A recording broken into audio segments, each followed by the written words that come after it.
तो देखे बच्चा ध्यान से, आज का जो पार्ट है थोड़ा सा रटिफिकेशन लग सकता है बच्चा, चलिए देखते हैं।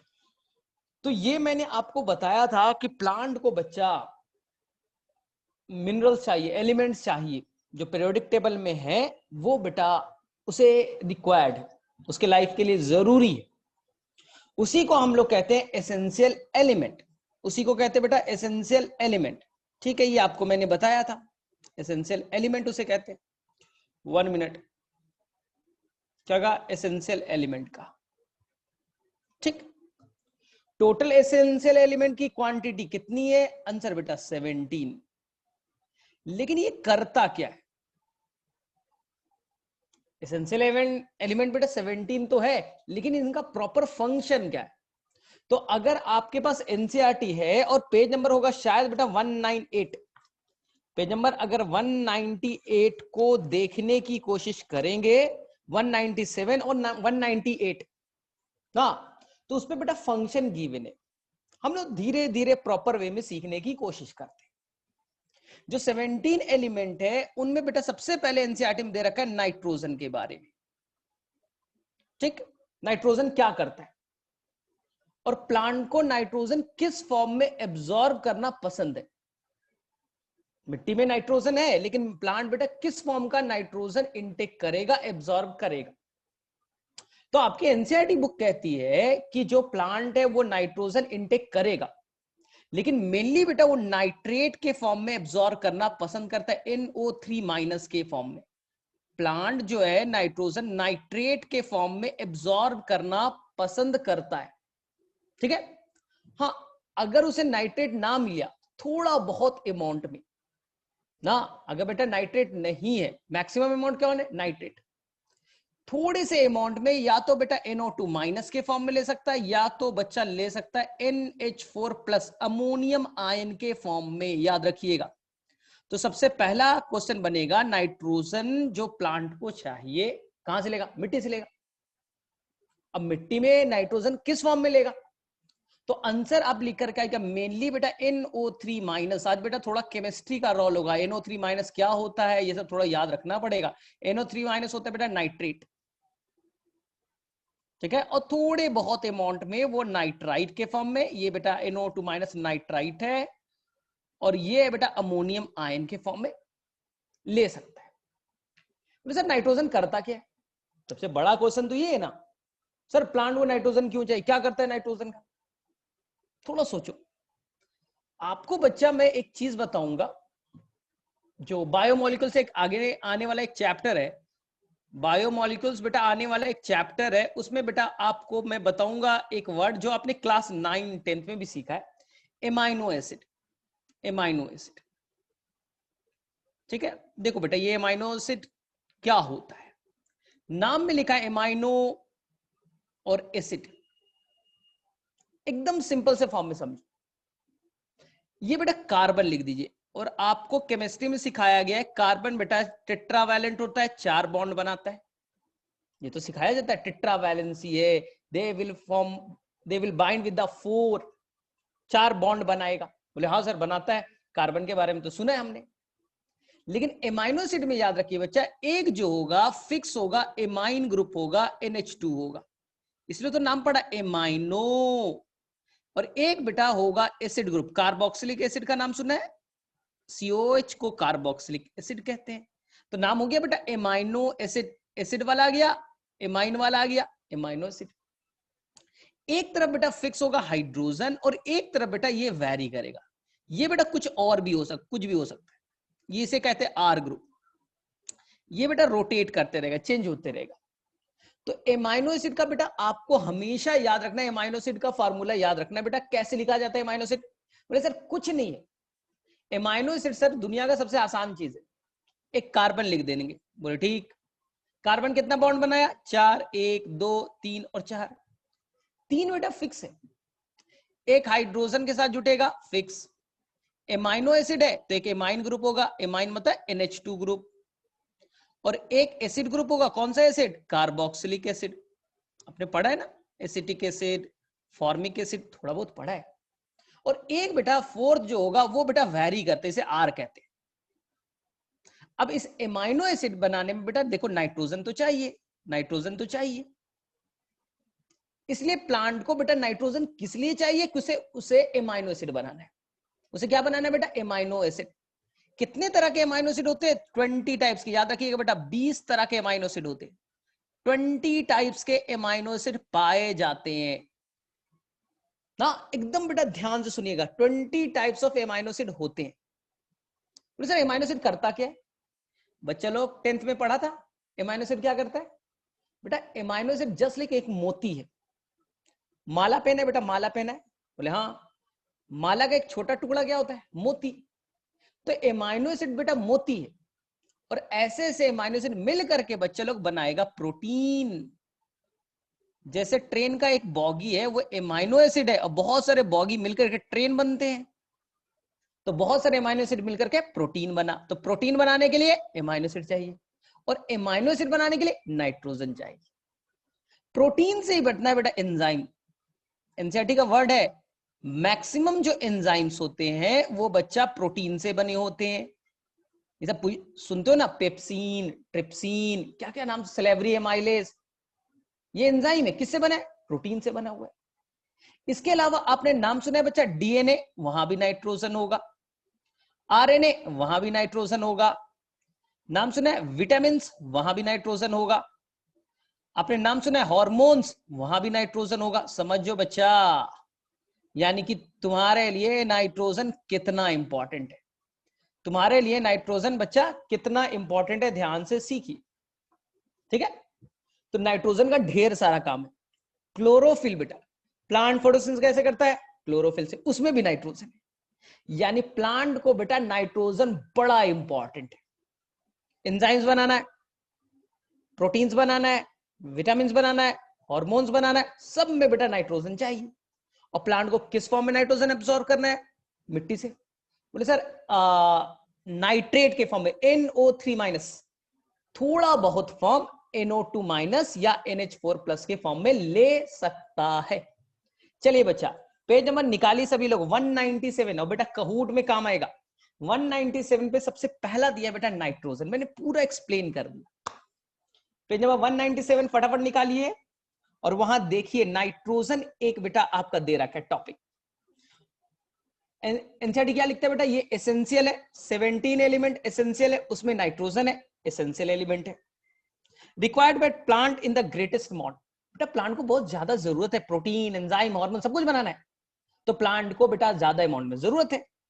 It is absorb mainly nitrogen किस फॉर्म में मिलेगा? NO3-, दो यानी वो कुछ फॉर्म में nitrogen also taken up NO2- और NH4+, अमोनियम आयन के फॉर्म में भी थोड़ा बहुत लेता है।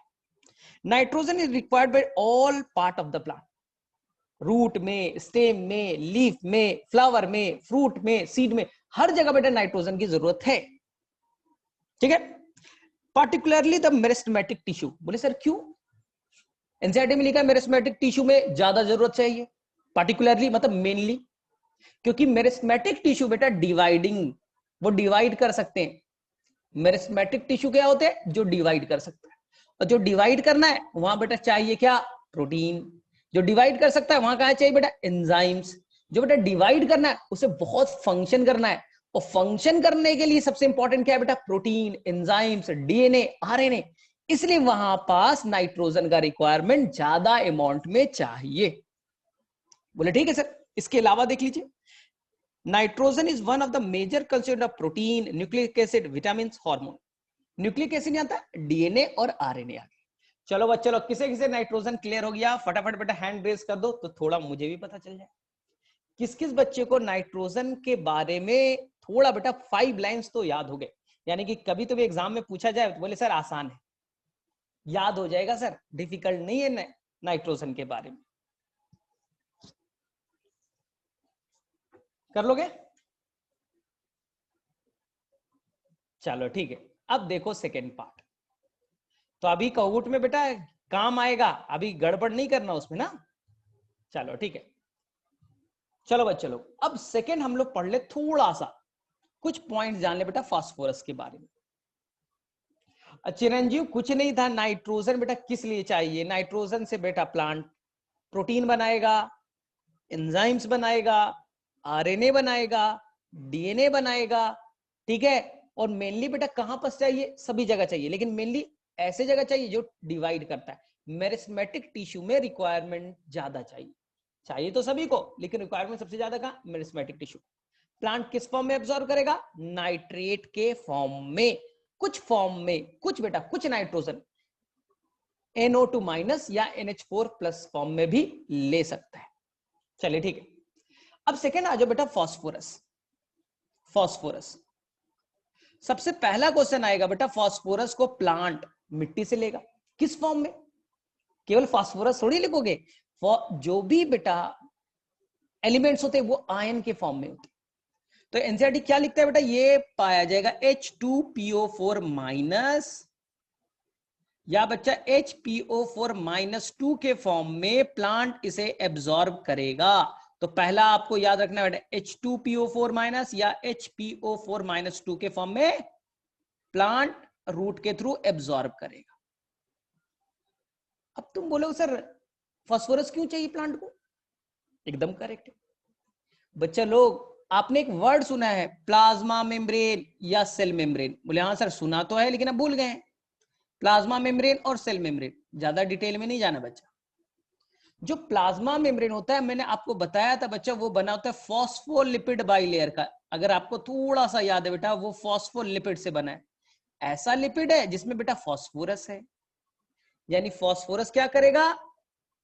फॉस्फोलिपिड बनाएगा, जिससे बेटा प्लाज्मा मेम्ब्रेन बनेंगे। तो एक काम तो याद हो गया, प्लाज्मा मेम्ब्रेन बनाने में किसकी जरूरत है? फॉस्फोलिपिड की।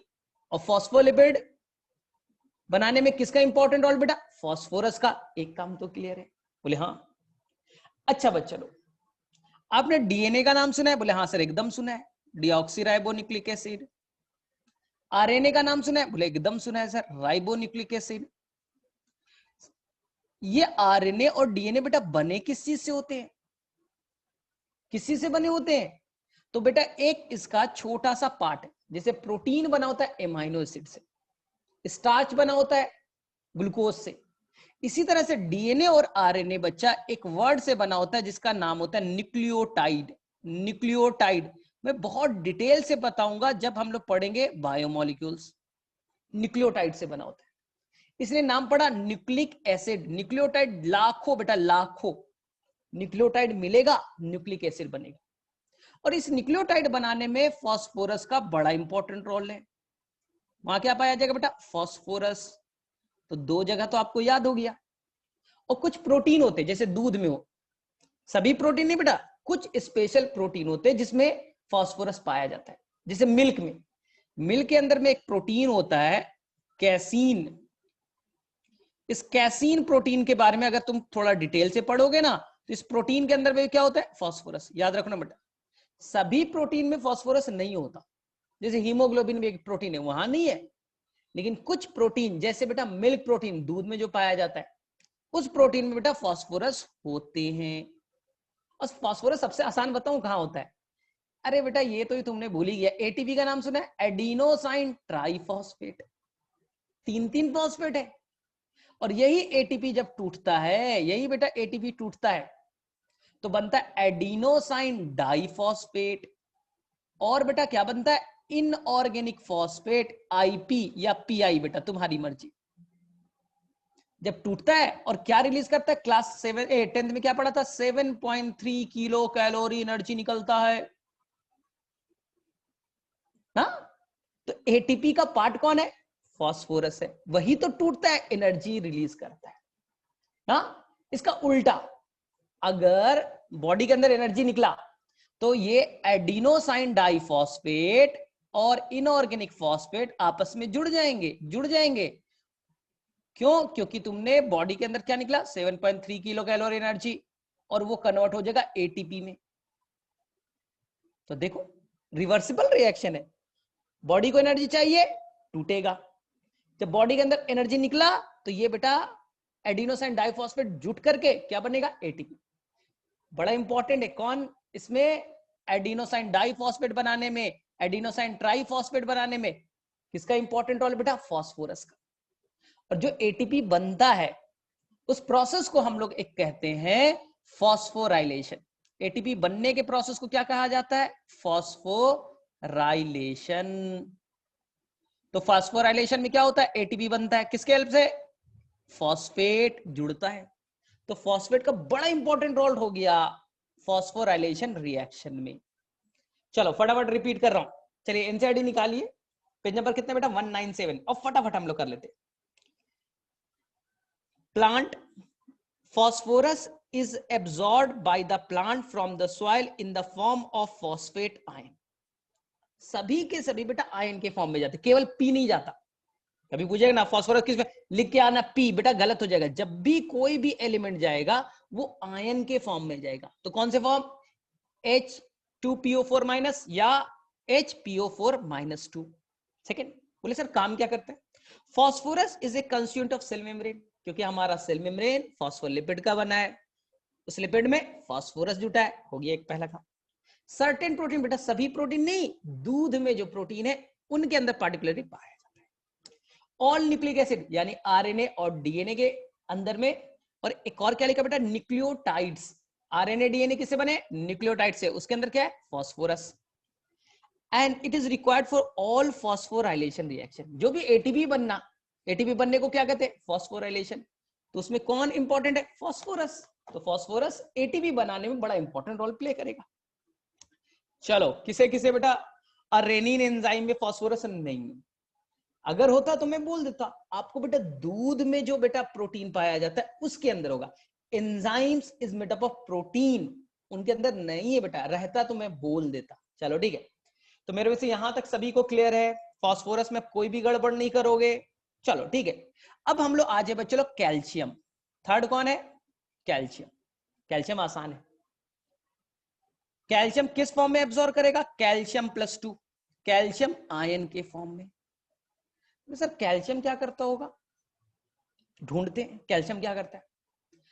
देखो बच्चा, ये एक प्लांट सेल है, ये प्लांट सेल है, ये प्लांट सेल, दो प्लांट सेल है। दोनों प्लांट सेल बच्चा आपस में जुटा रहता है। बीच में बच्चा एक थिक लेयर होता है। बोले सर ये क्या है थिक लेयर? सर दो प्लांट सेल बेटा, याद रखना, दो प्लांट सेल आपस में जुड़े, बीच में एक बेटा थिक मोटा सा लेयर होता है। इस लेयर को कहते बेटा मिडिल लैमेला। याद रहेगा? ये बेटा आपके एनसीईआरटी में गिवन है, लेकिन कौन से चैप्टर में बेटा? सेल वाले चैप्टर में। अभी दिखाते हैं क्या नाम है बेटा बीच में? Middle lamella. ये मिडिल लैमेला मेनली बना होता है कैल्शियम एंड मैग्नीशियम पेक्टेट से, कैल्शियम एंड मैग्नीशियम पेक्टेट से। लेकिन आपके एनसीईआरटी बोलता है नहीं नहीं, आपको केवल कैल्शियम पेक्टेट याद रखना है, मैग्नीशियम याद मत कीजिए। तो अगर क्वेश्चन में आया middle lamella is made up of, मेरी दोनों याद रखना बेटा, कैल्शियम भी और मैग्नीशियम भी। लेकिन अगर प्रेफरेंस देना है तो आप बेटा मेनली क्या होगा? कैल्शियम। ठीक है, फिर मैग्नीशियम नहीं लगाएंगे, बना होता है दोनों, लेकिन मेनली ज्यादा अमाउंट किसका है? कैल्शियम पेक्टेट का।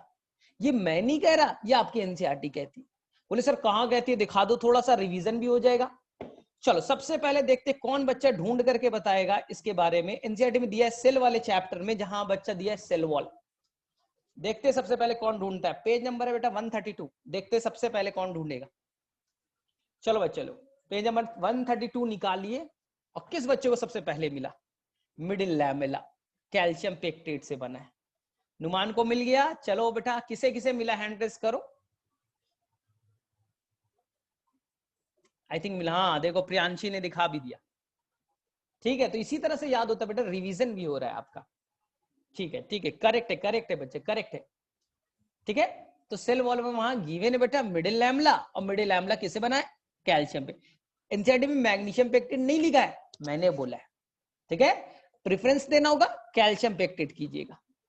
ठीक है, नेक्स्ट, जब मैं तुम्हें नेक्स्ट चैप्टर पढ़ाऊंगा बच्चा सेल डिवीजन, यहां देखिए सेल डिवीजन अभी नहीं पढ़ा है, जब पढ़ाऊंगा तो डिटेल से कराऊंगा।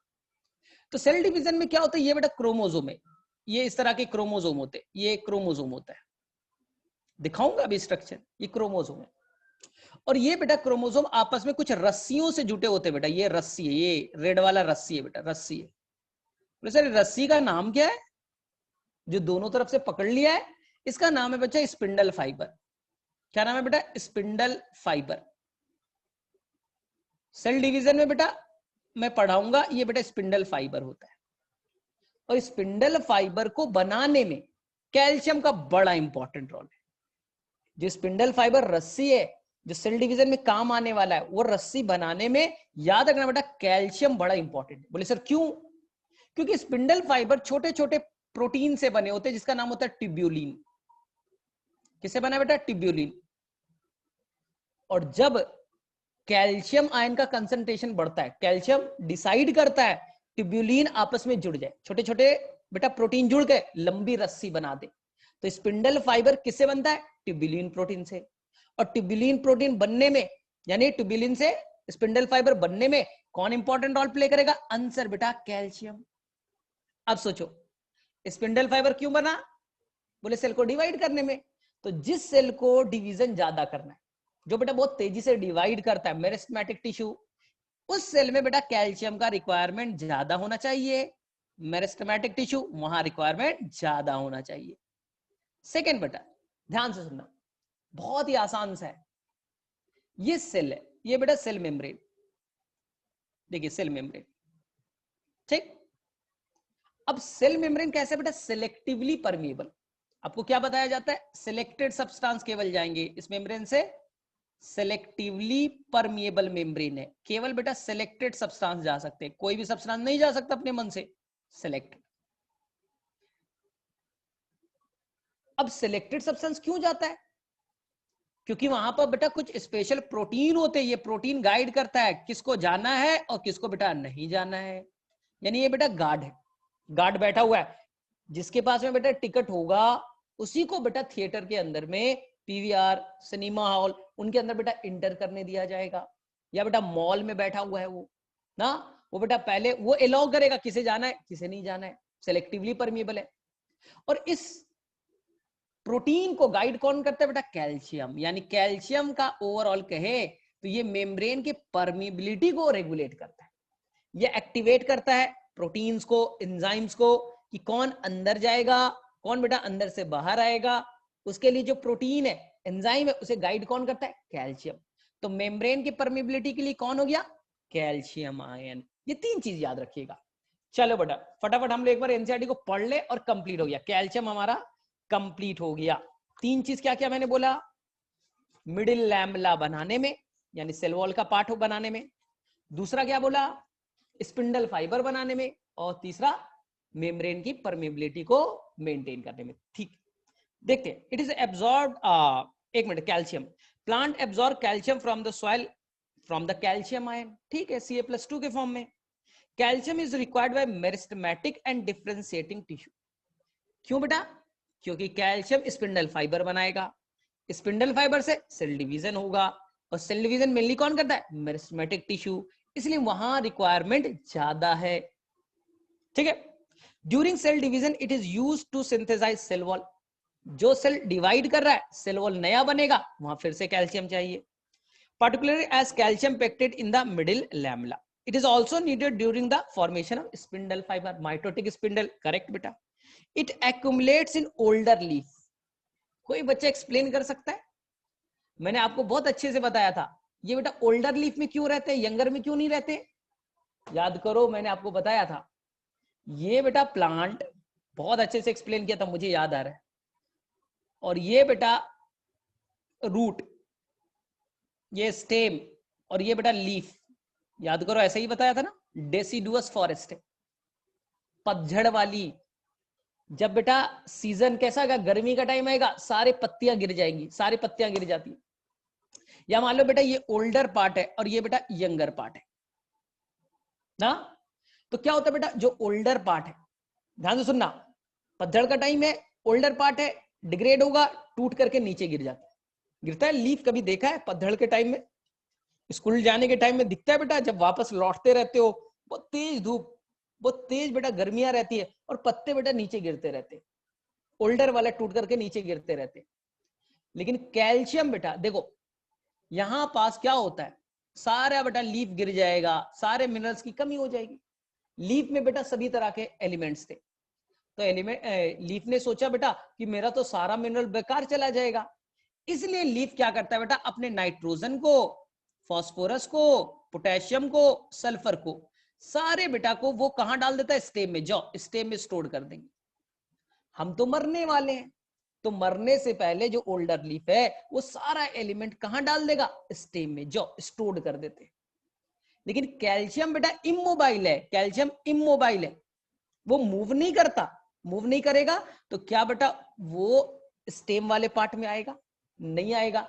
इसलिए ओल्डर पार्ट, जो ओल्डर लीफ है, वो जब टूट करके गिरती है तो कैल्शियम बेटा उसी के अंदर रह जाता है, वो माइग्रेट नहीं कर पाता, क्योंकि कैल्शियम इमोबाइल एलिमेंट है। कैसा है, इमोबाइल एलिमेंट है, वो मोबाइल नहीं है, वो बेटा मूव नहीं कर सकता। बाकी nitrogen, phosphorus, potassium, sulphur mobile है। जब लीफ मैच्योर हो जाएगा, ओल्ड हो जाएगा, ये सारे एलिमेंट वहां से निकल जाएंगे, तो लीफ के अंदर में नाइट्रोजन नहीं रहेगा, फास्फोरस नहीं रहेगा, क्योंकि वो मूव कर गए, मोबाइल थे। और जब पत्तियां गिरेगी तो प्लांट को कम नुकसान होगा। चलो ठीक है, तो मेरे में से कैल्शियम सभी को अच्छे से समझ में आ गया होगा। चलो ठीक, it involve in the normal functioning of the cell membrane, बता दिया। It activate certain enzyme and play important role in regulating metabolic activities. देखो ध्यान से, बॉडी के अंदर जो भी रिएक्शन हो रहा है, सेल के अंदर, बॉडी के अंदर जो भी रिएक्शन हो रहा है, इसे मेटाबॉलिज्म कहते हैं। बॉडी के अंदर जो रिएक्शन हो रहा है ना, रिस्पिरेशन हो रहा है, नाइट्रोजन फिक्स, जो भी रिएक्शन हो रहा है बेटा, प्रोटीन बन रहा है, लिपिड बन रहे हैं, इसे मेटाबॉलिज्म कहते हैं। और इस रिएक्शन को कंट्रोल करने के लिए बेटा चाहिए एंजाइम्स। इस रिएक्शन को कंट्रोल करने के लिए क्या चाहिए बेटा, एंजाइम्स। और एंजाइम्स को एक्टिवेट, कुछ एंजाइम्स को एक्टिवेट करने के लिए क्या चाहिए बेटा, कैल्शियम। तो मेटाबॉलिज्म, रिएक्शन कौन करा रहा है, किसके हेल्प से, एंजाइम। एंजाइम को एक्टिवेट कौन करा रहा है, आंसर बेटा कैल्शियम। तो कैल्शियम मेटाबॉलिज्म के लिए रिस्पॉन्सिबल हो गया। आई थिंक सभी बच्चों को कैल्शियम क्लियर हो गया। बेटा ईमानदारी से, ईमानदारी से बेटा मुझे 3 काम बताइए, तो नहीं देखना है, बुक नहीं देखना है, ईमानदारी से बताइए बेटा कैल्शियम के 3 मेन काम क्या है, ईमानदारी से बताइएगा। लेकिन ठीक है, टेक द टाइम, तब तक मैं भी पानी पी लेता हूं, लेकिन ईमानदारी से बताइएगा कैल्शियम के 3 काम।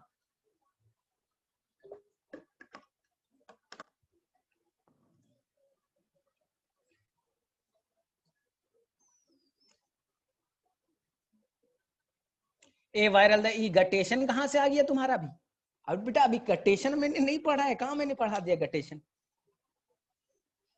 हाँ ए वायरल देंगे, ठीक है बेटा। मिडिल लैमला बनाने में कैल्शियम पेक्टेट, कैल्शियम का इंपॉर्टेंट है। स्पिंडल फाइबर यानी ट्यूब्यूलिन प्रोटीन से स्पिंडल फाइबर बनता है, उसमें इंपॉर्टेंट रोल है। सेल मेम्ब्रेन की परमिएबिलिटी में कैल्शियम इंपॉर्टेंट है। एंजाइम के एक्टिवेशन में कैल्शियम का इंपॉर्टेंट रोल है। और ये बेटा यंगर में नहीं रहता, ओल्डर में ही रह जाता है, एक्यूमुलेट हो जाता है। ठीक है, accumulate in the older one. चलो ठीक है, इतना ही तो काफी है। ठीक है, हाँ सर, कुछ एंजाइम्स को एक्टिवेट करने यानी मेटाबॉलिज्म में, ठीक है, इंपॉर्टेंट रोल प्ले करेगा। चलो ठीक है, यानी करेक्ट बेटा, करेक्ट। चलो अब हम लोग देखें पोटेशियम के बारे में फटाफट। पोटेशियम आसान है। पोटेशियम किस फॉर्म में लेगा बेटा, पोटेशियम आयन। बोले सर काम क्या करेगा, आपको बताया पिछले क्लास में। इसका मेन काम है बेटा, अगर मेन काम पोटेशियम का पूछा जाए, आप आंसर बेटा एकदम सिंपल सा करके आइएगा। स्टोमाटा के खुलने और बंद होने, opening and closing of stomata. आपको मैंने बताया था पिछले क्लास में, मैंने बताया था बच्चा, देखिए ये सुबह का टाइम है अभी बेटा, एकदम मॉर्निंग है, ये देखिए गार्ड सेल है, गार्ड सेल अभी बंद, स्टोमाटा बंद है अभी बेटा, स्टोमाटा बंद है। बोला ठीक सर, अपने आप कैसे खुलेगा, तो मैंने क्या बोला था बेटा, कुछ कहानी बताई थी। कहानी क्या था बेटा, इस गार्ड सेल के अंदर क्लोरोप्लास्ट है, और क्लोरोप्लास्ट क्या करेगा बच्चा, फोटोसिंथेसिस। फोटोसिंथेसिस से क्या बनता है, ग्लूकोज, स्टार्च बनते हैं। ये बेटा स्टार्च टूटता है, टूटने के बाद बच्चा, स्टार्च जब टूटता है तो अपने तरफ अट्रैक्ट करता है बेटा पोटेशियम आयन को। अपने तरफ किसे अट्रैक्ट करेगा, K+ को, पोटेशियम आयन को। जब स्टार्च टूटेगा तो अपनी तरफ किसे अट्रैक्ट करेगा? Potassium ion. अब पोटेशियम आयन कहां चला गया? गार्ड सेल में। तो जहां रहता है पोटेशियम वहां इंटर करता है पानी, वाटर। वाटर किसे फॉलो करता है? पोटेशियम आयन को। पोटेशियम अंदर तो पानी भी बच्चा लोग अंदर जाएगा, बाहर से पानी अंदर जाएगा, तो बेटा स्विल होगा। और जब गार्ड सेल स्विल हो जाएगा तो बच्चा ये देखिए, जब स्विल हो गया गार्ड सेल तो वो अपने आप को खींचेगा, खींचेगा बेटा। और जब खींचेगा तो बीच में आप देख सकते हैं ये पोर स्टोमेटा खुल गया। और रात में बेटा उल्टा काम करेंगे, रात में बेटा पोटेशियम को भगा देंगे, पोटेशियम जाओ जाओ अपने घर जाओ। अब रात हो गई बेटा, अपना घर जाओ, फैक्ट्री से बाहर निकलो। पोटेशियम बाहर निकला तो पानी भी सारा बाहर निकल जाएगा, तो श्रिंक हो जाएगा। जो सुबह में गार्ड सेल स्वेल हुआ था अब रात में श्रिंक हो जाएगा, और श्रिंक हो जाएगा तो ये बच्चा स्टोमाटा बंद, स्टोमाटा बेटा बंद हो गए। तो पोटेशियम का बड़ा इंपॉर्टेंट रोल है ओपनिंग और क्लोजिंग ऑफ स्टोमेटा में, लेकिन साथ साथ क्लोराइड आयन का भी, लेकिन एनसीईआरटी नहीं लिखता है। तो मेरे अकॉर्डिंग बेटा K+ भी हो गया और बेटा Cl- भी, लेकिन according to NCERT, according to NCERT potassium पे मेन जोर देना है। एक काम बोले ठीक है सर, दूसरा काम बता दीजिए। आपको पिछले क्लास में बताया था ये सेल, सेल के अंदर बेटा यहाँ पर एनायन देखिए, कैटायन +2 है और बेटा एनायन ज्यादा है, एनायन ज्यादा है, माइनस ज्यादा है। ओवरऑल अंदर कैसा हो गया? बोले सर अंदर नेगेटिव चार्ज हो गया। बैलेंस करने के लिए इसे बेटा, बैलेंस करने के लिए बाहर से आएगा potassium ion, potassium ion, potassium ion. इसलिए सेल के अंदर में अगर नेगेटिव चार्ज ज्यादा है, न्यूट्रल चाहिए बेटा, सेल को न्यूट्रल होना है, तो अपने तरफ किसे अट्रैक्ट करेगा? पोटेशियम को। इसलिए कैटायन एनायन एक्सचेंज में बैलेंस करने में बड़ा इंपॉर्टेंट रोल प्ले करेगा कौन? Potassium ion. और जहां पोटेशियम जाता है, याद रखना बेटा, जहां पोटेशियम जाता है पानी बेटा उधर ही जाता है, पानी अंदर जाएगा, स्वेलिंग होगा। इसी को कहते हैं बेटा टर्जिडिटी। स्वेलिंग को क्या कहते हैं? एक और नाम देते हैं टर्जिडिटी। फुल गया, स्वेल हो गया, टर्जिड हो गया। जैसे बेटा किशमिश को आप कहां डाल दो? पानी में, स्वेल हो जाएगा, टर्जिड हो जाएगा। चलो ठीक है, तो मेरे में से पोटेशियम के बारे में और सेम काम है। पोटेशियम बहुत सारे एंजाइम को, लगभग बेटा 40 टाइप्स ऑफ एंजाइम को, एनसीईआरटी में नहीं लिखा है लेकिन 40 टाइप्स ऑफ एंजाइम को एक्टिवेट करता है कौन? Potassium ion. तो मेरे में से क्लियर है, opening and closing of stomata एक काम, कैटायन एनायन बैलेंस दूसरा काम, 40 टाइप्स का एंजाइम को एक्टिवेट करता है। ये 3 काम याद रखिएगा, प्रॉब्लम सॉल्व, सारे बेटा प्रॉब्लम सॉल्व हो जाएंगे। चलिए क्लियर है बेटा, 4 हो गए। अब हम लोग आ जाए मैग्नीशियम पे। मैग्नीशियम किस फॉर्म में लेगा? आंसर बेटा Mg+2, मैग्नीशियम आयन के फॉर्म में। बोले सर मैग्नीशियम क्या करता है? बहुत ही आसान है, बहुत ही आसान है बेटा मैग्नीशियम। देखिए सबसे पहले आपने नाम सुना है बेटा क्लोरोफिल का? बोले हाँ सर क्लोरोफिल का नाम सुना है। क्लोरोफिल में 2 पार्ट होते हैं, एक पार्ट होता है हेड और एक पार्ट होता है टेल। एक हेड है ऊपर वाला, एक टेल है। हेड में बच्चा सेंटर में एक मेटल बैठा है जिसका नाम है मैग्नीशियम, मैग्नीशियम।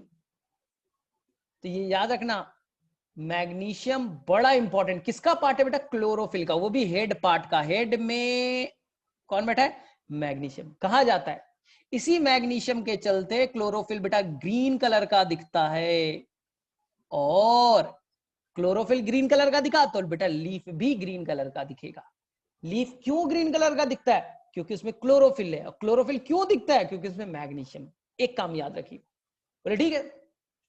अब बच्चों ने कभी ये पढ़ा है राइबोसोम? बोले हाँ सर पढ़ा तो है लेकिन भूल गए। आपको मैंने बताया था बेटा राइबोसोम में 2 सब यूनिट होते हैं, एक छोटा एक बड़ा। बोले सर हाँ थोड़ा बहुत याद आ रहा है सर, ज्यादा नहीं याद आ रहा है, लेकिन आपने बोला था सर एक होता है 70s और एक होता है बेटा 80s। बोले हाँ सर थोड़ा बहुत तो याद आ रहा है बेटा। 80s देखिए, 80s में 2 पार्ट थे, एक था बेटा 40s और एक था बच्चा 60s। 40 और 60 को जोड़ना नहीं है बेटा, 100 हो जाएगा। 40 और 60 को जोड़ना नहीं है, एस बेटा सेडिमेंटेशन कोएफिशिएंट होता है, स्वेडबर्ग यूनिट होता है। या तो स्वेडबर्ग यूनिट बोलिए या तो बेटा कोएफिशिएंट बोलिए। एनसीईआरटी स्वेडबर्ग यूनिट बोलता है, अब बोल देना। जोड़ना नहीं है बेटा, वो एक तरह से डेंसिटी है, वो बेटा डेंसिटी है। तो बोलेंगे सर 40 और 60 ठीक है सर, एनसीईआरटी में फिगर भी दिया है, हमें आता है, लेकिन ये दोनों सब यूनिट बेटा आपस में जुड़े नहीं होते। बोले मतलब? बोलते बेटा राइबोसोम तो प्रोटीन बनाता है सर, ये तो प्रोटीन फैक्ट्री। बोले एकदम करेक्ट बेटा, प्रोटीन फैक्ट्री है। तो राइबोसोम के दोनों यूनिट आपस में जुटे नहीं होते। जैसे ही प्रोटीन बनाना है तो मैग्नीशियम आयन का कंसंट्रेशन बढ़ता है, Mg+2 मैग्नीशियम आयन का कंसंट्रेशन बढ़ेगा। और जो ये स्मॉलर सब यूनिट है और ये लार्जर सब यूनिट है, तब बेटा आपस में ज्वाइन करेंगे। तो राइबोसोम का जो दोनों स्ट्रक्चर है वो बेटा आपस में तभी जुटेगा जब मैग्नीशियम आयन का कंसंट्रेशन बढ़ेगा। वापस से घटेगा तो दोनों अलग हो जाएंगे। तो मैग्नीशियम का इंपॉर्टेंट रोल है, राइबोसोम के दोनों पार्ट को आपस में जोड़ने का काम करता है जब प्रोटीन बनाने की बारी होती है। जब प्रोटीन नहीं बना अलग हो जाइए, प्रोटीन बनाना है दोनों बेटा पास आइए। ये बड़ा इंपॉर्टेंट है। तो दो चीज आपने सीख लिया। बोले हाँ सर, दो चीज तो हमें याद रहेगा, मैग्नीशियम का दो काम सीख लिया। चलिए तीसरा काम सीखते हैं। ठीक है, क्या लिखता है बेटा? आपने कुछ नाम सुना है? हाँ, ये तो मैंने बोला था आपको कि जब हम लोग फोटोसिंथेसिस पढ़ेंगे तो वहां पे बेटा कुछ एंजाइम आएगा, रुबिस्को, अभी नहीं याद रखना है बेटा, अभी भूल जाइए। रेस्पिरेशन में फोटोसिंथेसिस में बेटा एक एंजाइम आएगा रुबिस्को, एक एंजाइम आएगा बेटा पेप्को। ठीक है, इन दोनों एंजाइम को एक्टिवेट करने में किसका इंपॉर्टेंट रोल? मैग्नीशियम। याद रखिए, यह पहले भी बताया आपको। मैग्नीशियम, रुबिस्को और पेप्को नाम के एंजाइम को जो फोटोसिंथेसिस में हेल्प करते हैं, अगले क्लास में पढ़ेंगे फोटोसिंथेसिस, तो वहां बेटा बड़ा इंपॉर्टेंट रोल प्ले करेगा। कौन एक्टिवेट करेगा? मैग्नीशियम। इसी तरह से आपको एक और चैप्टर है बेटा, रेस्पिरेशन। रेस्पिरेशन, रेस्पिरेशन के अंदर में भी जो एंजाइम होते हैं, उस एंजाइम को भी एक्टिवेट करने में कौन? मैग्नीशियम। इसके अलावा डीएनए के फॉर्मेशन में, आरएनए के फॉर्मेशन में जो एंजाइम चाहिए उसे भी एक्टिवेट करने में बड़ा इंपॉर्टेंट रोल प्ले करेगा कौन? मैग्नीशियम। तो मैग्नीशियम ओवरऑल बहुत सारे एंजाइम, मेनली बेटा नाम दिया इसलिए याद रखना है। बाकी में बेटा पोटेशियम में नाम नहीं दिया था, कैल्शियम में नाम नहीं दिया था, नहीं याद रखना है।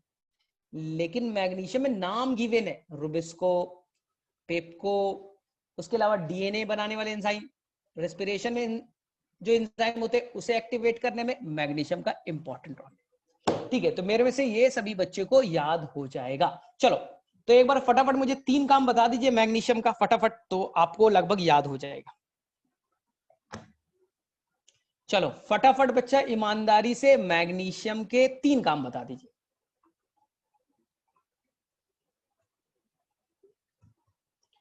मैंने आपको बताया मैग्नीशियम कहां कहां पास होता है, तो बेटा ध्यान से, चीटिंग नहीं करना है, बुक को नहीं देखना है, जो मैंने बोला था रिकॉल कीजिए। प्लांट, हरा रंग, क्लोरोफिल कुछ बताया था एक काम, कुछ राइबोसोम बताया था, दोनों आपस में जुड़ते थे ये बताया था। तीसरा मैंने बताया था ना कि ये बेटा रुबिस्को, पेप्को यानी फोटोसिंथेसिस करने वाले, रेस्पिरेशन करने वाले, डीएनए बनाने वाले, उन एंजाइम को एक्टिवेट करने का काम करता है। करेक्ट है बेटा, सभी का करेक्ट है। ठीक है, तो लिखा तो है, it activate enzyme for respiration, photosynthesis, involve in the synthesis of DNA and RNA. Chlorophyll का जो रिंग है, ऑटर जो बेटा ना हेड पार्ट है, उसके अंदर का पार्ट ही है, बनाने में क्या बेटा उसका पार्ट ही है ये। ठीक है, और राइबोसोम के यूनिट को आपस में जोड़ने में हो गया बच्चा, कंप्लीट है। चलो ठीक है, तो मेरे में से कर लोगे सभी बच्चा लोग। ठीक है, अब देखो आगे की कहानी बेटा अब थोड़ा डिफिकल्ट है। आगे की कहानी थोड़ा डिफिकल्ट है। जैसे सल्फर की कहानी बेटा थोड़ा डिफिकल्ट है, क्योंकि आप जब तक बायोमोलिक्यूल्स नहीं पढ़ेंगे सीख नहीं पाएंगे। फिर भी हम लोग 2-3 पॉइंट सीखते बेटा, ज्यादा नहीं, 2-3 पॉइंट सीखते। ठीक है, सल्फर किस फॉर्म में एब्जॉर्ब होगा? आंसर बेटा SO4-2, SO4-2 के फॉर्म में एब्जॉर्ब होता है। चलिए भाई ये तो आसान सा है। चलो बेटा थोड़ा सा ये बताइए तो एमाइनो एसिड कितने तरह के होते हैं? मैंने थोड़ी देर पहले आपको बताया था, प्रोटीन बनाने वाला जो छोटा पार्ट होता है, मोनोमर होता है, टुकड़ा होता है, उसे एमाइनो एसिड कहते हैं। एमाइनो एसिड कितने तरह के? बस बेटा एकदम सिंपल सा क्वेश्चन। तो बोलेंगे हाँ बच्चे लोग बोलिए, आपको बताया था 20 तरह के, ध्यान से सुनो, 20 टाइप्स। उसमें से 2 ऐसे एमाइनो एसिड बेटा जो सल्फर कंटेनिंग है, 2 एमाइनो एसिड ऐसे बेटा जो सल्फर कंटेन करते हैं। याद रखिएगा बेटा, चीफ मिनिस्टर केजरीवाल याद रख लीजिए, सीएम चीफ मिनिस्टर केजरीवाल याद रख लीजिए। बोले सर कौन कौन? सीएम मतलब कौन? सी का मतलब बेटा सिस्टीन है, सिस्टीन। और दूसरा नाम है बेटा मिथियोनिन, मिथियोनिन। ठीक है, तो सिस्टीन और मिथियोनिन ऐसे अमाइनो एसिड है जो बेटा सल्फर कंटेनिंग, उनके अंदर सल्फर पाया जाता है। जब बायोमोलिक्यूल्स में पढ़ाऊंगा तो सिस्टीन का स्ट्रक्चर दिखाऊंगा बेटा, मिथियोनिन का आपको स्ट्रक्चर दिखाऊंगा, तो आपको क्लियर हो जाएगा उसमें सल्फर भी है। और आप लोग बेटा थोड़ा स्मार्ट भी हो, अभी गूगल पे भी जाके थोड़ा सा देख सकते हो, सिस्टीन का डालोगे ना स्ट्रक्चर तो आपको मिलेगा बेटा, सिस्टीन में सल्फर दिखेगा, मिथियोनिन में बेटा सल्फर दिखेगा। 2 ही ऐसे अमाइनो एसिड है जो बेटा सल्फर कंटेनिंग है। चलिए एक चीज तो याद किया। बोले सर और क्या काम है? चलिए पढ़ते हैं।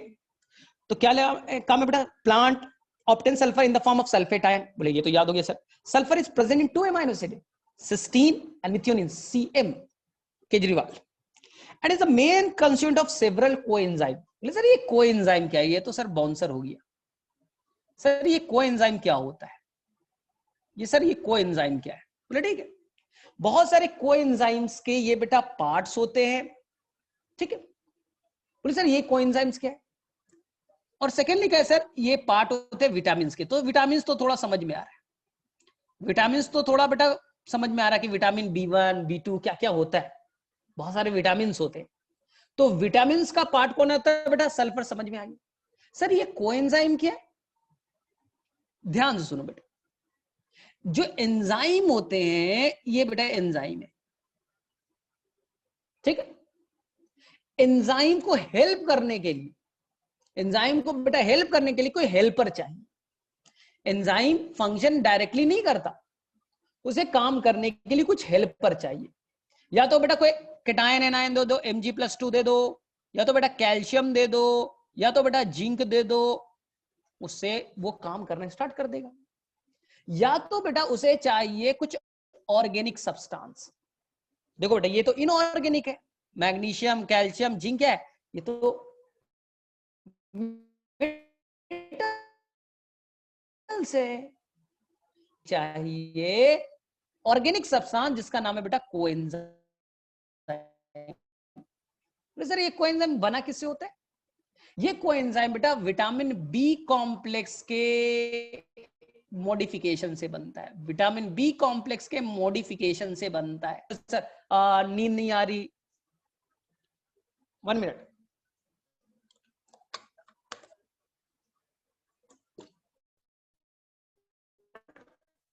अभी डॉक्टर के पास जाओ और डॉक्टर को बोलो सर वीकनेस है ये है, बेटा डॉक्टर अपने मन से लिख देता है विटामिन बी कॉम्प्लेक्स, खा लो।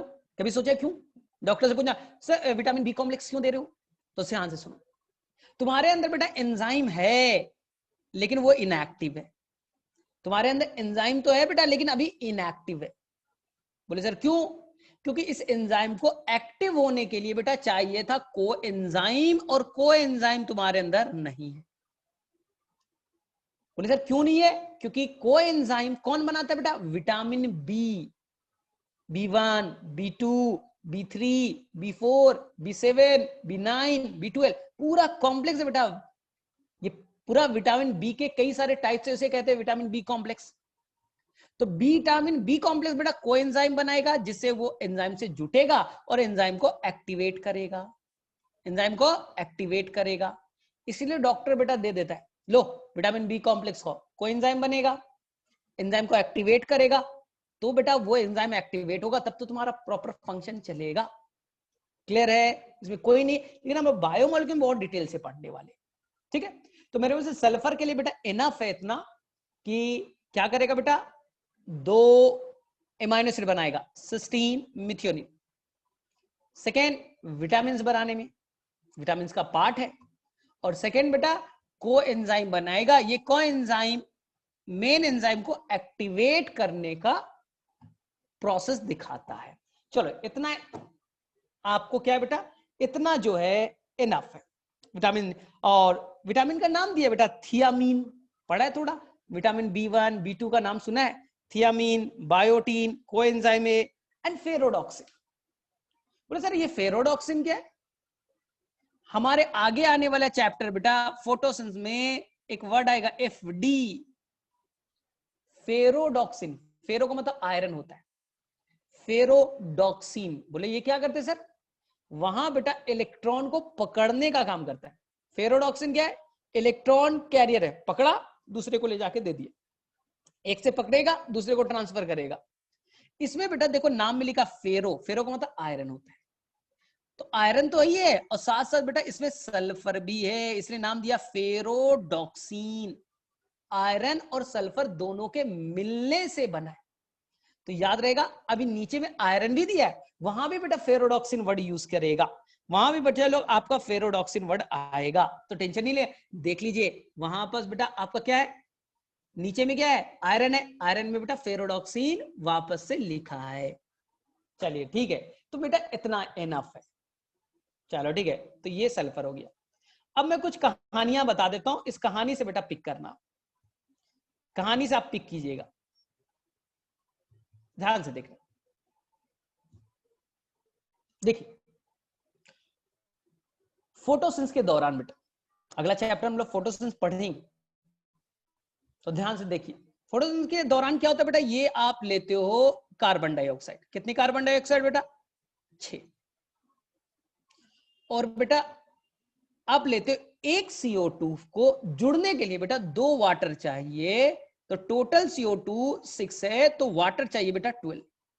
कितना वाटर चाहिए बेटा, 12 मॉलिक्यूल, ठीक। अब जुटेगा तो ये बनेंगे बेटा 1 मॉलिक्यूल ऑफ ग्लूकोज C6H12O6। ऐसे तो हमें पूरा डिटेल से चैप्टर पढ़ना है, थोड़ा सा मैं आइडिया दे रहा हूं, लेकिन इस ग्लूकोज बनने के साथ साथ बेटा वाटर भी बनते 6 मॉलिक्यूल, ठीक है। और फोटोसिंथेसिस के दौरान ध्यान से सुनो बेटा, फोटोसिंथेसिस के दौरान वाटर कितना है बेटा, 12 मॉलिक्यूल। कितने ऑक्सीजन एटम है, 12 ऑक्सीजन है, 12 ऑक्सीजन एटम है। ये सारे के सारे ऑक्सीजन, ये सारे के सारे ऑक्सीजन बेटा O2 के फॉर्म में रिलीज हो जाते हैं। कैसे, ध्यान से सुनिए, सुनिएगा। सनलाइट वाटर पे गिरेगा, सनलाइट कहां गिरेगा बेटा, वाटर, और वाटर को तोड़ेगा। इसको तोड़ने के लिए कॉम्प्लेक्स चाहिए जिसका नाम होता है OEC, ऑक्सीजन इवॉल्विंग कॉम्प्लेक्स। वापस से रिपीट कर रहा हूं, प्लांट के अंदर एक कॉम्प्लेक्स है OEC। बोले सर नाम full form, oxygen evolving complex. क्यों नाम दिया, सुनाता हूं। इसने बेटा 12 वाटर को पकड़ा, देखिए OEC, उसने बेटा 12 वाटर को पकड़ा, और वाटर के अंदर जितने भी ऑक्सीजन है, जितने भी ऑक्सीजन है, इस सारे ऑक्सीजन को तोड़ करके इन्वायरमेंट में रिलीज कर देगा, इसलिए इसका नाम पड़ा ऑक्सीजन इवॉल्विंग कॉम्प्लेक्स। वाटर को तोड़ो और उससे ऑक्सीजन नाम की गैस को इवॉल्व करो, खत्म बेटा खत्म। ऑक्सीजन इवॉल्विंग कॉम्प्लेक्स क्या करता है, ऑक्सीजन को इवॉल्व कराता है। तो फोटोसिंथेसिस के दौरान में वाटर टूटता है और सारे ऑक्सीजन बेटा इन्वायरमेंट में आ जाते हैं, हम लेते हैं उसी को। पूरे दुनिया में ऑक्सीजन कौन दे रहा है, तो बेटा फोटोसिंथेसिस। फोटोसिंथेसिस में कौन दे रहा है, by splitting of photolysis of water, ठीक है। फोटोलिसिस क्यों कहा, क्योंकि लाइट से टूटा है, फोटोलिसिस ऑफ वाटर। लेकिन फोटोलिसिस ऑफ वाटर के लिए एक कॉम्प्लेक्स चाहिए था, क्या नाम, OEC, ऑक्सीजन इवॉल्विंग कॉम्प्लेक्स, ठीक है। इस ऑक्सीजन इवॉल्विंग कॉम्प्लेक्स को एक्टिवेट करने में Mn प्लस मैग्नीशियम, मैग्नीज नहीं बेटा, मैग्नीशियम, एक उल्टा मैंने बोल दिया। Mn क्या होता है, ठीक है, मैग्नीज, और बेटा चाहिए Cl माइनस क्लोराइड माइनस। ये दो बेटा बड़ा इंपॉर्टेंट रोल प्ले करेंगे OEC को एक्टिवेट करने में। तो अगला जो पेज है बच्चा, जो पेज नंबर 198 है, वहां देखिए तो बेटा Mn का क्या काम है। इतना कम से कम याद रखिएगा, Mn बेटा क्या करता है, वाटर को तोड़ने में, ऑक्सीजन को रिलीज करने में हेल्प करेगा। और Cl में भी सेम लाइन लिखा है, फोटोसिंथेसिस में वाटर टूटता है, उस तोड़ने में बेटा दो मिनरल्स का बड़ा इंपॉर्टेंट रोल है, Mn प्लस मैग्नीज, मैग्नीशियम नहीं बेटा, मैग्नीशियम तो Mg होता है, मैंने गलती से उसने बोल दिया। और Cl माइनस क्या है बेटा, क्लोराइड आयन। तो इन दो का बड़ा इंपॉर्टेंट है वाटर को तोड़ना और ऑक्सीजन को रिलीज करने में। चलिए 198 पे किस किस बच्चे को मिल गया बेटा, पहले पढ़िए और हैंड रेज करके मुझे बताइए। इसे पढ़िए और बच्चा लोग मुझे फटाफट बताइए, पहले पढ़िए, आराम से पढ़िए। Mn है, मैग्नीज दे रखा है, और बेटा आपका क्लोरीन भी दे रखा है, वहां पर आराम से पढ़िए फिर बताइए। फेरोडॉक्सिन आ रहे हैं बेटा, आकांक्षा फेरोडॉक्सिन पे आ रहा हूं अभी। फेरो का मतलब आयरन होता है, बस इतना जानिए। रोहित B6 B8 बेटा हम लोग पढ़ेंगे, जब हम लोग डिटेल से 12th क्लास में जाएंगे तो हर विटामिन का फंक्शन को डिटेल से पढ़ना है, वो भी बेटा केमिस्ट्री में पढ़ना है, बायो में नहीं पढ़ना है।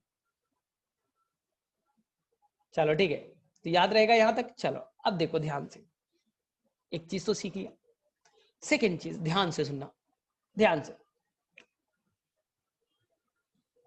यहां देखिए, फोटोसिंथेसिस के दौरान, अब आ जाओ बेटा आयरन के बारे में। सबसे इंपॉर्टेंट अगर मैं बोलूं आयरन है, लेकिन आयरन अभी थोड़ा सा बेटा आपको बाउंसर जाएगा।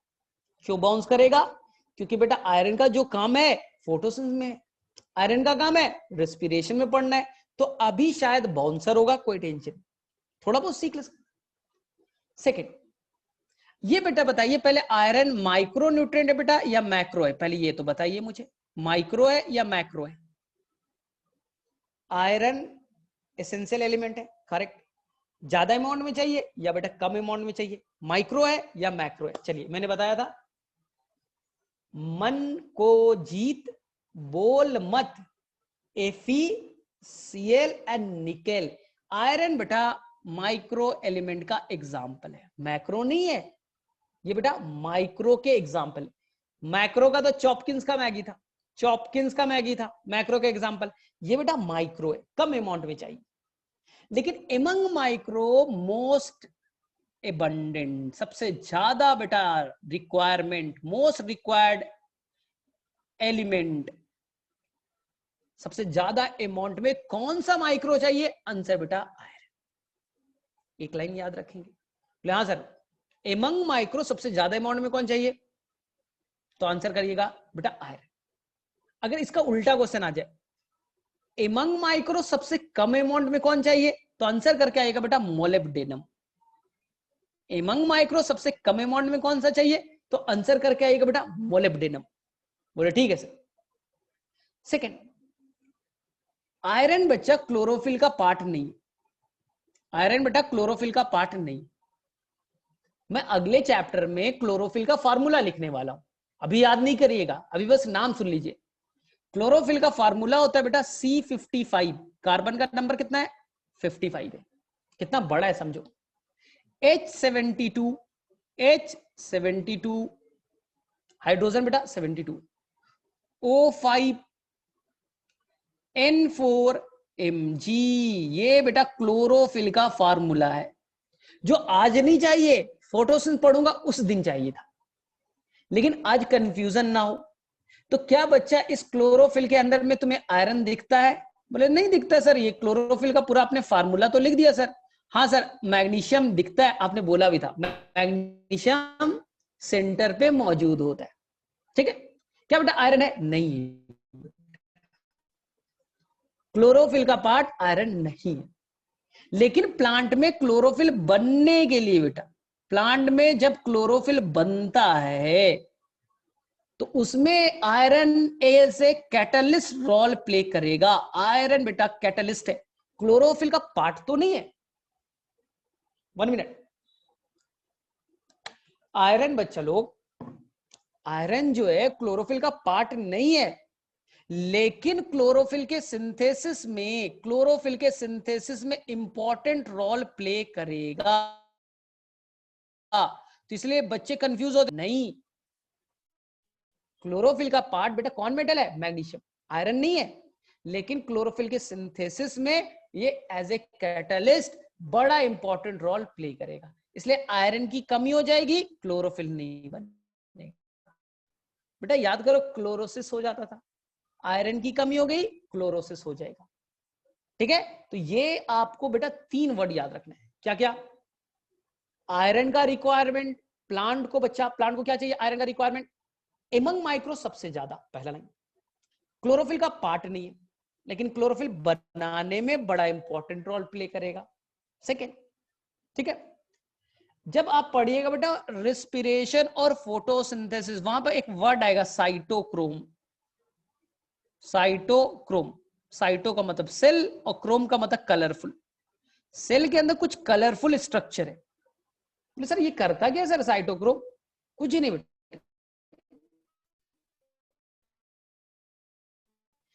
इसका काम है को CY लिखते, इनका काम होता है एक जगह से इलेक्ट्रॉन पकड़िए और दूसरे को ट्रांसफर कर दीजिए।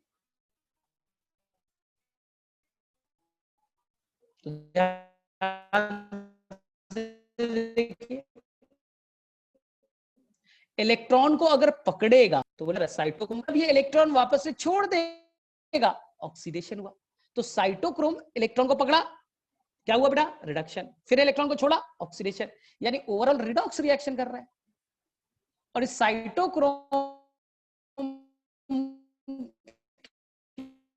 के अंदर में कौन बैठा हुआ है? आयरन बैठा हुआ है साइटोक्रोम बनाने में। और एक वर्ड अभी बोला था बेटा, इसी तरह से एक वर्ड है फेरोडॉक्सिन। फेरो का मतलब आयरन, उसका भी काम होता है आयरन इलेक्ट्रॉन को पकड़ना और दूसरे को हैंड ओवर करना। तुमसे पकड़ा, बगल वाले को ट्रांसफर कर दिया। तो ये भी बेटा एज ए रिडॉक्स रिएक्शन। इसके अलावा 2 एंजाइम है, एक एंजाइम है कैटालेज और एक एंजाइम है पर ऑक्सीडेज। कैटालेज और एक एंजाइम है पर ऑक्सीडेज। इस एंजाइम को बनाने में इसका बेटा, इस एंजाइम का पार्ट ही है, एंजाइम का पार्ट ही है बेटा कौन? आयरन। इस एंजाइम का पार्ट है कौन? Iron is the part of 2 enzyme. NCERT में एक ही दिया है, एनसीईआरटी में एक ही दिया है, लेकिन बेटा रियल में 2 एंजाइम का पार्ट है। एक का नाम है कैटालेज और एक का नाम है बेटा पर ऑक्सीडेज। तो इट इज इनफ, आयरन के लिए बेटा इतना इनफ है। चलिए मुझे बता दीजिए, आयरन किस फॉर्म में प्लांट एब्जॉर्ब करना पसंद करता है? तो बोलेंगे सर सिंपल है, Fe+3। ये तो बहुत आसान सा है, फेरिक फॉर्म में। चलो मेरे में से क्लियर है, थोड़ा सा बेटा टफ है। चलो ठीक, चलो अब मैं थोड़ा सा आपका टेस्ट ले लेता हूं, क्योंकि लगभग हम लोग कंप्लीशन पे आ गए। चलो सबसे पहले चलो पूछता हूं मैं, ये बताओ opening and closing of stomata में कौन सा मिनरल का बड़ा इंपॉर्टेंट रोल है स्टोमेटा के खुलने और बंद होने में? हाँ चलिए, मैंने कुछ कुछ बताया बेटा, फटाफट रिवाइज कर लेते। ठीक है ठीक है, करेक्ट बेटा, करेक्ट, पोटेशियम। पोटेशियम का बड़ा इंपॉर्टेंट रोल है। ए वायरल दांगी, ये सर ये किस एंजाइम का पार्ट है बेटा? इसका 2 एंजाइम थे, एक का नाम था कैटालेज, कैटालेज एनसीईआरटी में गिवन है ना, और एक का नाम है पर ऑक्सीडेज। चलिए सेकंड क्वेश्चन में पूछ रहा हूं, सेकंड क्वेश्चन पूछ रहा हूं। सेल वॉल बना होता है बेटा मिडिल लैमेला, मिडिल लैमेला बनाने में कौन से एलिमेंट का बड़ा इंपॉर्टेंट रोल है? वो किस पेक्टेट से बना होता है? बहुत ही आसान सा क्वेश्चन। ठीक है, आंसर बताइए बच्चे लोग। आंसर बेटा कैल्शियम पेक्टेट का बना होता है। ठीक है, चलिए स्पिंडल फाइबर बनाने में बड़ा इंपॉर्टेंट रोल है, स्पिंडल फाइबर बनाने में बड़ा इंपॉर्टेंट रोल प्ले करता है, बताइए। ठीक है, और उसी का एक क्लू देता हूं, वो बेटा मेम्ब्रेन परमेबिलिटी को भी कंट्रोल करता है, मेम्ब्रेन परमेबिलिटी को भी रेगुलेट कर रहा है कौन? Calcium. Middle lamella calcium, spindle fibre calcium, cell division calcium, correct. चलो ठीक है, चलो एक एंजाइम है बेटा रुबिस्को, पेप्को इन एंजाइम को एक्टिवेट करने के लिए क्या चाहिए? ये डीएनए बनाने वाले एंजाइम को भी एक्टिवेट करता है, रेस्पिरेशन को भी करने वाले एंजाइम को एक्टिवेट करता है। कौन है बेटा? कौन है? आंसर बेटा मैग्नीशियम, Mg। चलो, दो ऐसे अमाइनो एसिड का नाम बताइए, स्पेलिंग मिस्टेक चलेगा, स्पेलिंग मिस्टेक चलेगा, शॉर्टकट भी चलेगा, जिसमें बेटा सल्फर कंटेनिंग अमाइनो एसिड है। सल्फर कंटेनिंग दो अमाइनो एसिड का नाम बताइए, सल्फर कंटेनिंग अमाइनो एसिड का नाम बताइए। तो बोले सर आसान है, सिस्टीन है और दूसरा सर मिथियोनिन है। सिस्टीन और मिथियोनिन, हो गया, करेक्ट हो गया। Among micronutrient who is the most abundant element, micro के अंदर में सबसे ज्यादा रिक्वायर्ड एलिमेंट कौन सा है? बोले सर अभी तो पढ़ाया था आपने, आयरन है सर, आयरन है, इज द आयरन। चलो ठीक है, अब एक और क्वेश्चन पूछता हूं, ठीक है, एक और क्वेश्चन पूछता हूं। फोटोलिसिस ऑफ वाटर के लिए दो मिनरल कौन कौन से चाहिए? फोटोलिसिस, फोटोसिंथेसिस के दौरान वाटर टूटता है, ऑक्सीजन रिलीज होता है, तो वाटर को तोड़ने के लिए ऑक्सीजन इवॉल्विंग कॉम्प्लेक्स चाहिए। इसके अंदर दो मिनरल्स होते हैं, याद रखना बेटा, Mn+ और Cl-, Mn+ और Cl-, ये दो इंपॉर्टेंट रोल प्ले करेगा, ठीक है। तो मेरे में से धीरे धीरे बेटा आपको याद हो रहा है, ठीक है, थोड़ा टाइम लगता है लेकिन ये इंपॉर्टेंट पार्ट है। चलो अब दो तीन चीजें हम लोग और सीख ले, इसके बाद में कंप्लीट कर लेंगे। मोलिब्डेनम के बारे में, तो बेटा मोलिब्डेनम के बारे में ज्यादा बताना नहीं है। बोले सर क्यों नहीं बताना है? क्योंकि बेटा मोलिब्डेनम आपको ऑलरेडी बता रखा है। मोलिब्डेनम एक एंजाइम को पार्ट है बेटा, एंजाइम का पार्ट है जिससे नाइट्रोजन फिक्सेशन होता है। याद कीजिए बच्चा, आपको मैंने बताया था बैक्टीरिया के अंदर एक एंजाइम है जो N2 को पकड़ता है और अमोनिया में कन्वर्ट करता है, इसे कहते हैं एंजाइम नाइट्रोजिनेस। और इस नाइट्रोजिनेस का पार्ट है बेटा मोलिब्डेनम, और साथ साथ आयरन भी है, मोलिब्डेनम के साथ साथ आयरन भी है, ठीक।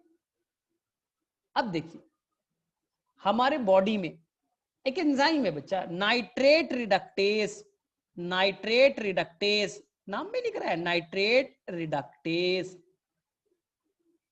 नाइट्रेट में रिडक्शन कराना है। हमारे बॉडी में आता है NO3- नाइट्रेट।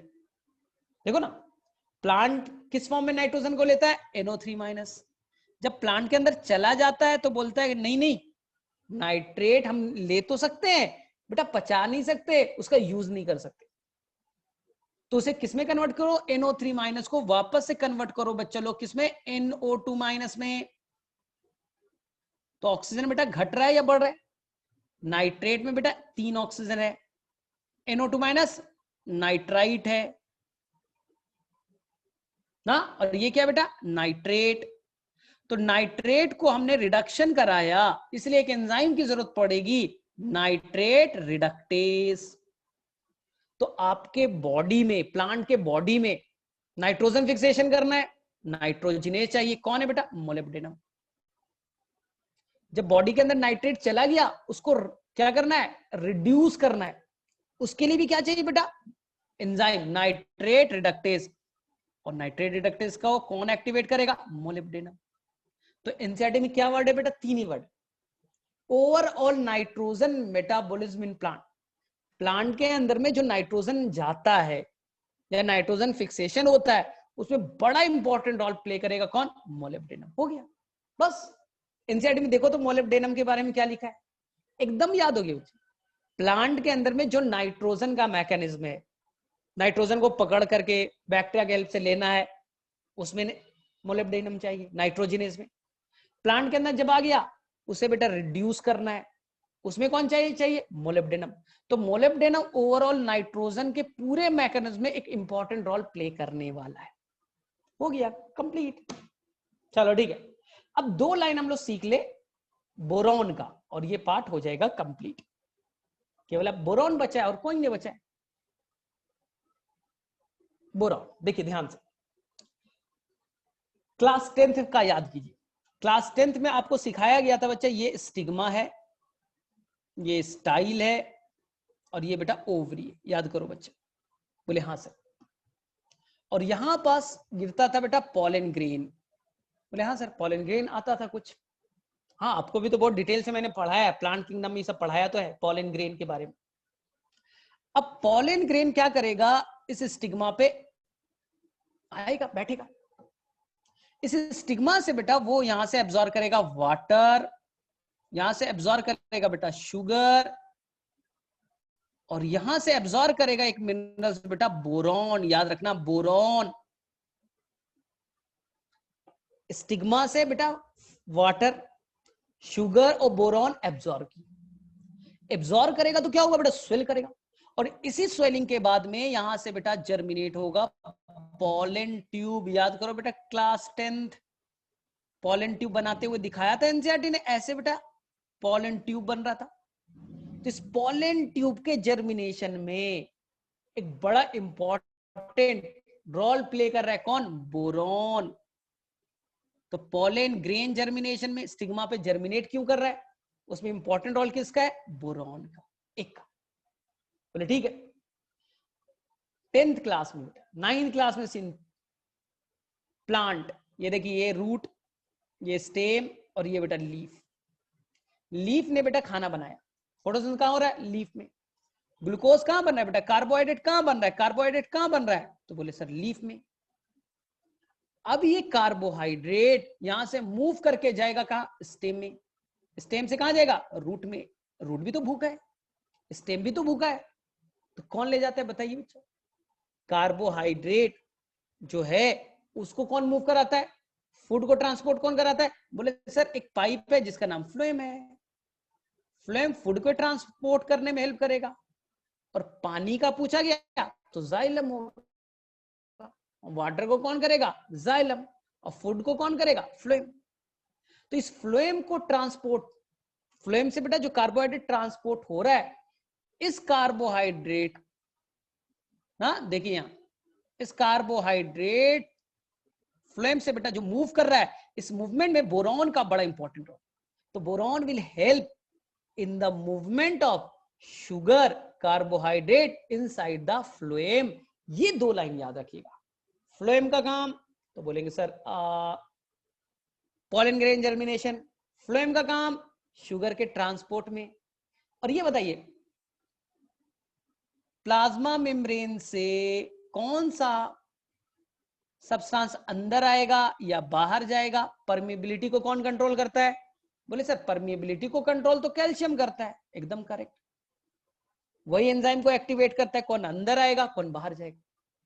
लेकिन प्लांट के अंदर बेटा, प्लांट के अंदर में कैल्शियम एब्जॉर्ब कितना अमाउंट में होगा, प्लांट के अंदर में कैल्शियम के एब्जॉर्प्शन बेटा उसको रेगुलेट करेगा कौन, बोरॉन। मिट्टी में कैल्शियम है लेकिन अंदर जा नहीं रहा है, उसे बेटा रेगुलेट कौन करेगा, बोरॉन। और अगर बोरॉन की कमी है तो कैल्शियम एब्जॉर्ब नहीं होगा, कैल्शियम एब्जॉर्ब नहीं होगा, कैल्शियम की कमी हो जाएगी। कैल्शियम की कमी होगी तो बेटा मेम्ब्रेन का ट्रांसपोर्ट पे तो असर पड़ेगा। तो मेम्ब्रेन के फंक्शन के लिए इनडायरेक्टली कौन डिपेंडेंट है, बोरॉन। डायरेक्टली कौन है, कैल्शियम। बस वापस से रिपीट कर देता हूं, आपको मैंने बताया था कि जो प्लाज्मा मेम्ब्रेन सिलेक्टिवली परमिएबल होता है, सिलेक्टेड सब्सटेंस अंदर आएगा, सिलेक्टेड बाहर जाएगा। क्यों, क्योंकि कैल्शियम बेटा एंजाइम को रेगुलेट करता है। वो एंजाइम बोलेगा कौन अंदर जाएगा कौन बाहर जाएगा, मैं बताऊंगा, ठीक। लेकिन इस कैल्शियम को कौन गाइड करेगा, बोरॉन। बोरॉन गाइड करेगा। कैल्शियम के अंदर, मिट्टी से अंदर जाना है, कौन गाइड करेगा बेटा, बोरॉन गाइड करेगा। बस हो गया, calcium is complete, boron is complete. देख लो क्या लिखा है बेटा, boron is required for uptake and utilisation of calcium. Calcium को लेने में और उसका यूटिलिटी में इंपॉर्टेंट रोल, यानी उसको बेटा कंट्रोल में रखेगा। मेम्ब्रेन फंक्शनिंग, क्योंकि कैल्शियम मेम्ब्रेन के फंक्शन को कंट्रोल करता है, इनडायरेक्टली कौन कर रहा है, boron. Pollen grain germination, pollen grain आएगा स्टिग्मा पे, बोरॉन एब्जॉर्ब करेगा, उसी की हेल्प से वो जर्मिनेट करेगा। सेल इलोंगेशन, खींच करके लंबा होना एक, and cell difference and carbohydrate translocation. Differentiation क्या होता है बेटा, सेल डिफरेंशिएशन क्या होता है, कोई सेल है, इस सेल को क्या बनना है, सेल को बेटा जाइलम बनना है, सेल को बेटा फ्लोएम बनना है, क्या बनना है सेल को? सेल के अंदर में कुछ चेंजेस आएगा, इस चेंजेस के अकॉर्डिंग जाइलम बन गया, इस चेंजेस के अकॉर्डिंग फ्लोएम बन गया। कोई बेटा प्लेयर है तो उसे बेटा बॉलर बनना है, बैट्समैन बनना है, क्या बनना है? इस चेंजेस को डिफरेंशिएशन कहते हैं। इस डिफरेंशिएशन में बोरॉन का इंपॉर्टेंट रोल है। सेल क्या बनने वाला है? फोटोसिंथेसिस करने वाला, लीफ में रहने वाला है, या बेटा वो पानी को ढोने वाला जाइलम बनने वाला है, या वो फूड को ढोने वाला फ्लोएम बनने वाला, क्या बनने वाला है? It is called differentiation. This differentiation के लिए कौन रिस्पॉन्सिबल है बच्चा? बोरॉन। और एनसीईआरटी क्या लिखा? Cell elongation. देखिए ना, पॉलन ग्रेन बेटा देखिए ना, स्ट्रेच होकर ही तो इतना लंबा बना। पॉलन ग्रेन एक सेल है, स्ट्रेचिंग हुआ बेटा, सेल इलोंगेट हुआ, खींचा, तो खींचने के लिए सेल के इलोंगेशन में बोरॉन बड़ा इंपॉर्टेंट रोल प्ले करेगा। तभी तो पॉलन ग्रेन इतना बेटा स्ट्रेचफुल होकर के खींच करके नीचे तक आ जाता है। ओवरऑल मेरे में से सभी बच्चे को समझ में आ गया होगा, ठीक है। और एक लाइन बस याद रखिएगा बच्चा, आपने क्लास 10th में कुछ प्लांट हार्मोन के बारे में पढ़ा होगा। प्लांट हार्मोन, ऑक्सीन, साइटोकाइनिन, आपको मैं डिटेल में कुछ नहीं बता रहा, बस ये याद रखिएगा बेटा, ऑक्सीन नाम के हार्मोन बनाने में जिंक का इंपॉर्टेंट रोल है। ऑक्सीन नाम के हार्मोन बनाने में जिंक का इंपॉर्टेंट रोल है। ये क्वेश्चन पूछा जाता है इसलिए मैंने बोल दिया। Zinc will play important role in the formation of hormone auxin. बस क्लियर, क्लियर बेटा। जिंक का एक ही काम याद रखिएगा, दूसरा काम याद करने की जरूरत नहीं है। चलो ठीक है, तो मेरे में से थोड़ा सा बोरिंग था, मुझे मालूम है, क्योंकि बेटा याद तो करना पड़ेगा ना। चलो ठीक है, तो यहां तक अगर आपका हो गया होगा तो चलो मैं ही कुछ क्वेश्चंस पूछ लेता हूं, ठीक है। चलो फटाफट अब हम लोग क्वेश्चन पूछते हैं, देखते हैं इस बार मैं पूछ रहा हूं बेटा इस बार कितने, 15 क्वेश्चन। और लास्ट में बेटा ईमानदारी से मुझे बताइएगा किसके कितने मार्क्स आए, ठीक है। 15 क्वेश्चन पूछता हूं। कहूट की जगह इसी को कर लेते, कहूट में टाइम लग जाता है, या कहूट कर ले, बोलो। चलो कहूट अगर करना है तो कहूट में हम लोग एंटर कर सकते हैं। 1 मिनट, 1 मिनट।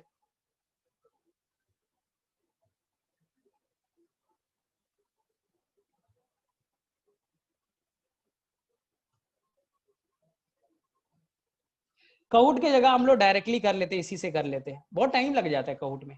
चलो फर्स्ट क्वेश्चन करते हैं। चलो पहला क्वेश्चन, ऑक्सीन नाम के हार्मोन बनाने में किस मिनरल का इंपॉर्टेंट रोल है? अभी तुरंत बताया था ऑक्सीन। हाँ ये बेटा ओपन टेस्ट है, आप बुक का हेल्प ले सकते, आपके पास बुक है, पेज नंबर 197 और 198, हेल्प ले सकते। ऑक्सीन नाम के हार्मोन बनाने में किसका इंपॉर्टेंट रोल है? आंसर बेटा एकदम सिंपल है, जिंक।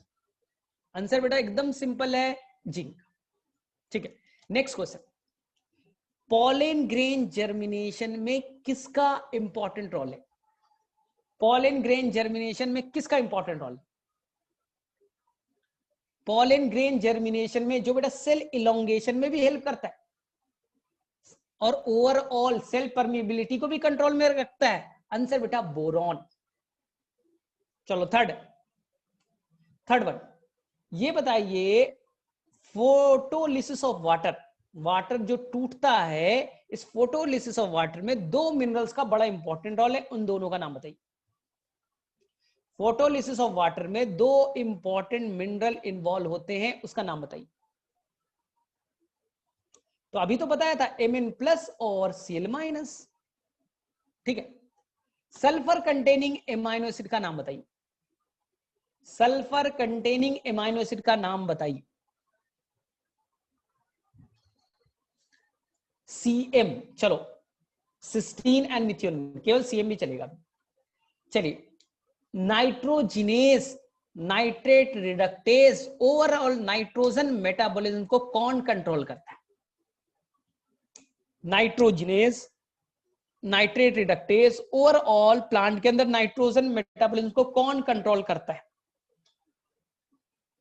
ठीक है आंसर बेटा, ठीक है। Next, middle lamella, cell membrane की परमिबिलिटी, स्पिंडल फाइबर को मेंटेन करने में कौन सा मिनरल का इंपॉर्टेंट रोल है? आंसर बेटा कैल्शियम। ठीक है, राइबोसोम के दोनों सब यूनिट को जोड़ने में, ठीक है, क्लोरोफिल का हेड पार्ट का बनाने में और रुबिस्को और पेप्को को एक्टिवेट करने में किस मिनरल्स का इंपॉर्टेंट रोल है? ठीक है, करेक्ट, करेक्ट है। ठीक है, opening and closing of stomata के लिए केटायन एनायन बैलेंस करने के लिए किस मिनरल का इंपॉर्टेंट रोल है? ठीक है, करेक्ट। चलिए ये बताइए, फेरोडॉक्सिन आपने कहां कहां पढ़ा?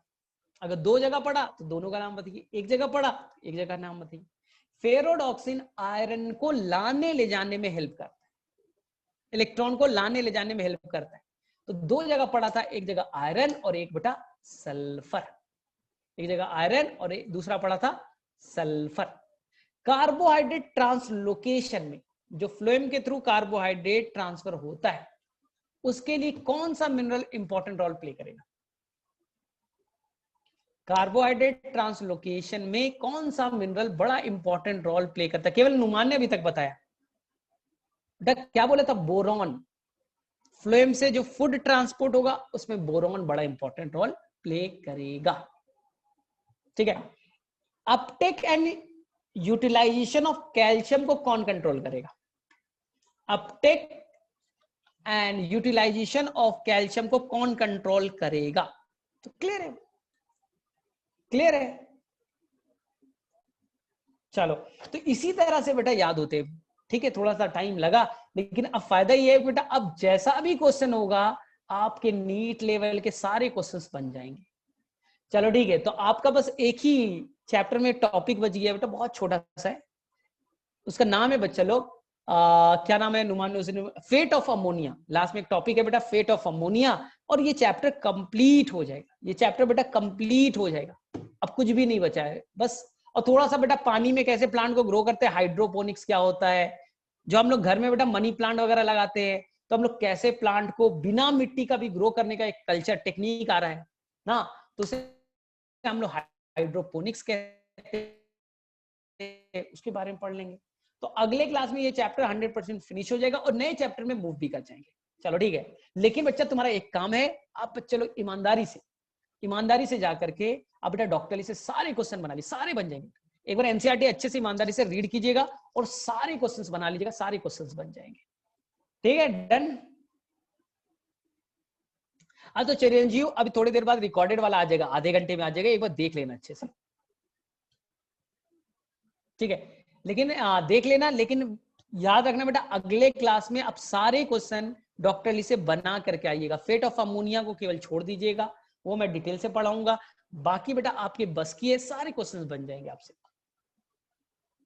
100%। डॉक्टरली जिसने बना लिया बेटा 100% उसका नीट क्लियर हो जाएगा, 100%, ये मैं गारंटी दे रहा हूँ। अच्छा, प्रियंका ने आधा क्वेश्चन बना भी लिया, बहुत अच्छी बात। और बन रहे होंगे ना प्रियंका, इजी क्वेश्चन होंगे, ये वाला नहीं बना हुआ जो आज मैंने पढ़ाया, आज बेटा तुम्हें समझा दिया हर चीज को, तो अब सारे क्वेश्चंस बन जाएंगे। चलो ठीक है, तो अगले क्लास में छोटे छोटे पॉइंट्स कुछ बचे हुए, एक्स्ट्रा पॉइंट्स भी पढ़ा दूंगा, कंप्लीट हो जाएगा। चलो ठीक है, बाय बाय, गुड नाइट।